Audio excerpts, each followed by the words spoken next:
I don't have private detectives. I open the yellow pages and just start dialing, and I will always remember the shit. The first guy was from Eagle Detective, and I thought he was really scary, a dark little guy. The next guy is our man Tom, whatever, he looks okay. I don't care, I need him to do one thing, go to Seattle and find this fucking guy now. He tells me he comes to the hotel I'm at a lot for some hooker business. I can't figure that out now. Is that like blackmailing people with hookers? He tells me some hooker stories I can't remember. He's with some kid of his too, if I recall correctly. I tell him exactly what to do. Every dealer, keep one guy at the house and let Courtney. Do not try to get him to go to rehab, let him know I don't care. And don't try to stop dealers from being at the house, or he'll just go to their house. Our house! Go to the Coronation house, check every room, the basement, garage, the whole thing. This idiot goes up there and I have to call the cops because he doesn't. He's too stupid. I tried hiring a second guy right away as soon as I sent him, because he was trying to leave the next day, and I said, no, you fucking leave now! Anyway, my door knocks in the morning. It's fucking Eric. Why the fuck is the one person who can prevent this in LA?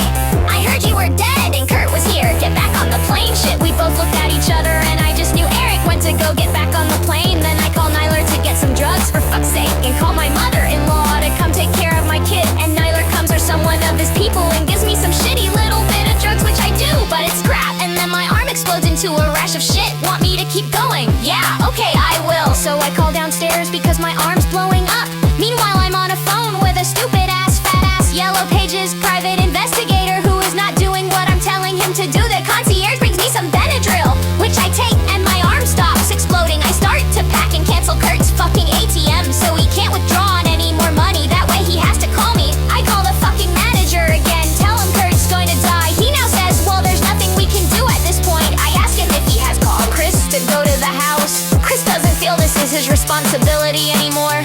Knock, knock, it's the fucking cops, West Hollywood Sheriff's Department. I shit you not, this guy is named Detective Butt Kiss, pronounced Butt Kiss. I get a traffic ticket from this fucker years later.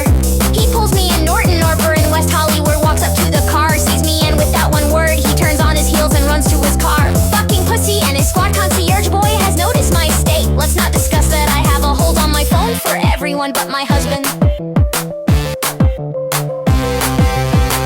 And a month later, I see the phone bill, and on April 3rd at 7-something a.m. there's a call from our private line to the hotel, and they didn't put it through. That's the Sweet Peninsula Hotel, where I will not enter ever under any circumstance. Butts goes through my shit and he finds one of Steve Scappa's prescription pads that the fool left in my room. A fucking doctor leaves his pad in my room, then they go through my safe and steal my pearls and a ring. And there's my lawyer's idiot Asher Mashes. The very best day of my life to have idiot Asher Mashes from her fool guru that manifests necklaces and turns them into ashes. This is her and her husband's yearly fucking India pilgrimage. It's fucking ashes. They say, yeah, right.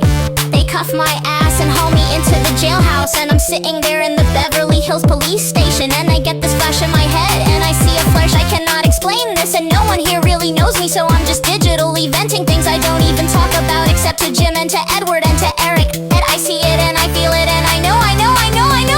All of a sudden, the lawyer appears, a criminal lawyer, my lawyer who has magically appeared, you know? The one on vacation that couldn't find me, a real private investigator. And she takes me to Exodus now, because I'm like a group home girl. No one wants me, I leave Francis with her and wait for her grandmother to come, and I sleep and I wake up and the television is on to the hospital nature cancer people station. There's a wren and a sparrow in a golden field. It's just images you watch while you die. And I go to touch the remote, but I don't. Something stops me. I just don't change the channel.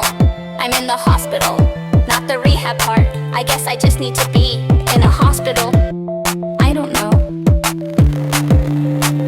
And Rosemary walks in.